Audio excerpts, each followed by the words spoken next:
Welcome to Module CCS 13 on EU Annex 1 risk assessments.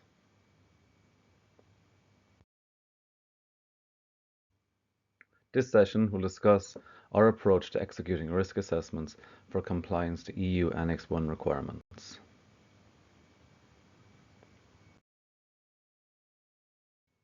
In today's session, we will cover the essentials of risk assessments and their application to EU Annex 1. We will cover the basics of EU Annex 1 risk assessments, ICHQ9 Quality Risk Management Approach to EU Annex 1. We will define how to assess severity, occurrence, and detectability of risks. We will use the EU Annex 1 risk assessment templates that we use internally, and review practical examples of EU Annex 1 risk assessments, and then interpret graphical representations of the risks identified. After this presentation, you should be able to perform a gap analysis of your facility and quality system for compliance to EU Annex 1.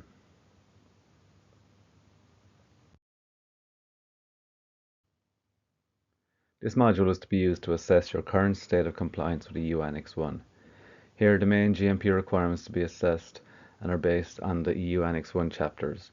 This includes the Pharmaceutical Quality System, or PQS, the premises, equipment, utilities, personnel, production and specific technologies, environmental and process monitoring, and quality control.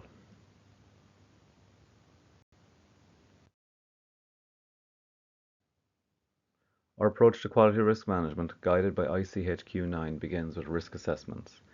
Here we evaluate risks based on severity, which is the impact on product quality or patient safety, the occurrence, which is the likelihood of non-compliance, and detection, which is the probability of spotting issues before they cause harm.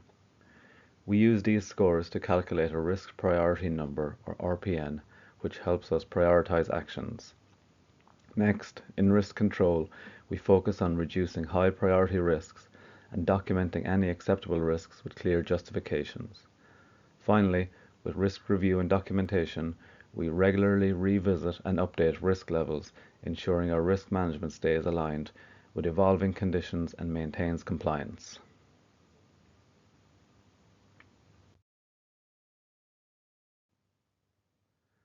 Severity helps us gauge how serious an issue could be if it is not controlled, with a direct link to product quality and patient safety.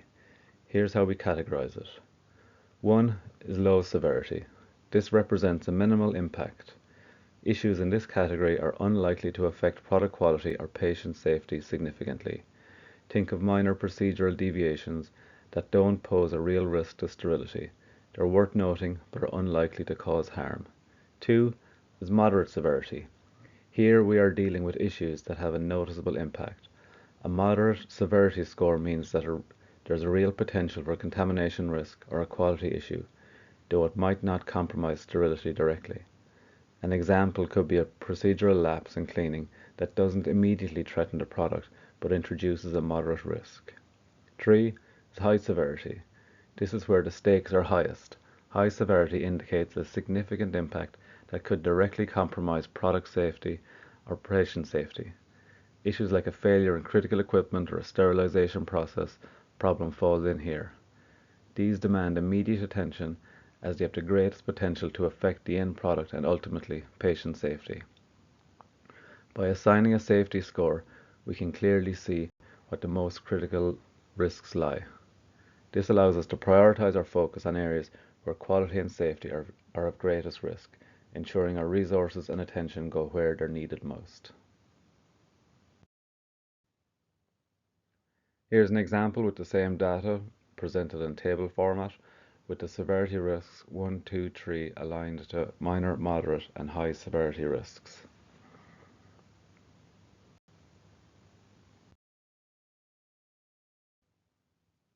Next, let's look at occurrence, which is all about how likely it is that a risk or non-compliance might actually happen within the process.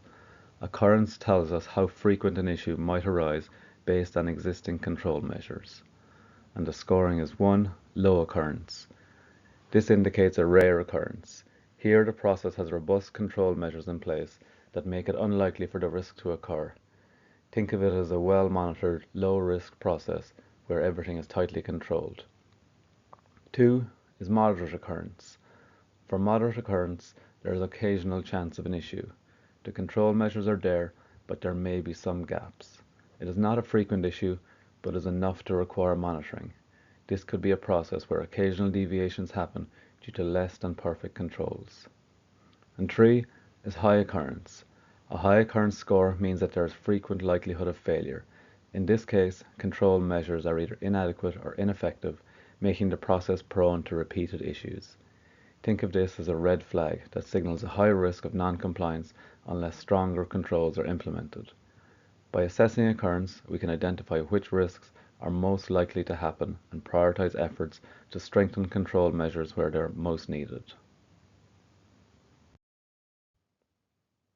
Here as well we have the occurrence listed in table format with occurrence rating 1, 2 and 3 aligning with occurrence level low, moderate and high.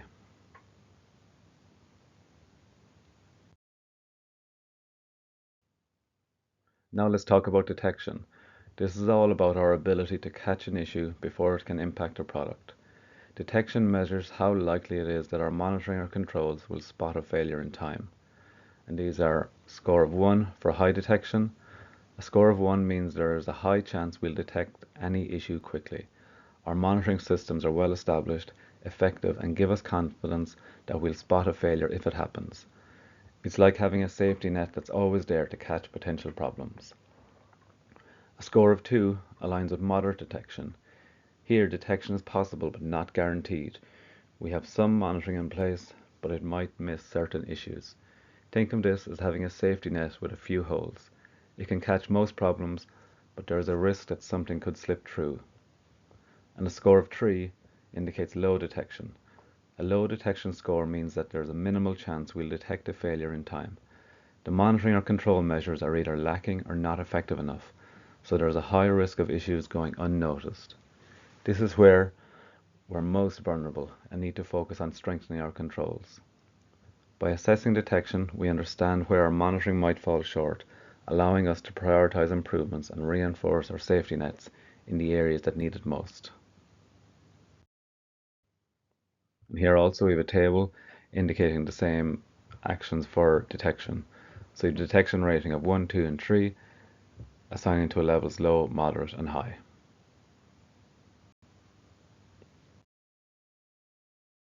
The risk priority number is calculated by multiplying the 3 variables once the scores are determined. Once the RPN is calculated, the risk level is assigned as low risk for a score of 1 to 3, medium risk for a score of 4 to 12, and high risk for a score that's greater than 12. A remediation action is initiated if deemed necessary. Generally, remediation is required for medium and high risks. Now let's take a closer look at the risk priority number or RPN and what it means in practice. The RPN helps us prioritize risks based on their combined score, guiding us where and how to take action. An RPN of less than 3 is the lowest risk priority. This range represents the lowest risks. Generally, no corrective action is required as the risk level is minimal. However, if either severity or occurrence is high, we may need still to implement measures to prevent potential issues from escalating. Here the focus is on monitoring rather than immediate intervention.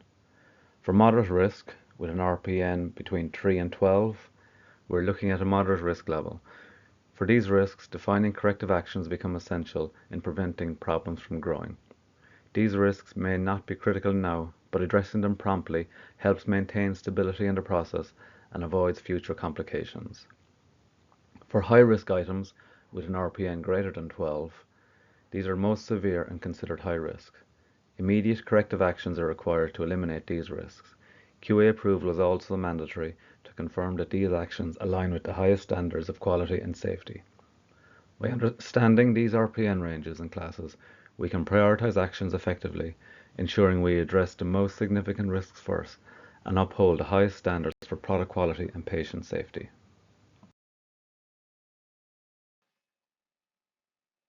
Thank you for watching this introduction to this module. If you'd like to watch the remainder and get 25% off our Contamination Control Fundamental program, Head over to our website at pharmalliance.ie/training-programs and use code YT25OFF. Please do it now as spaces are limited and it's expiring soon. And we'll see you on the next module.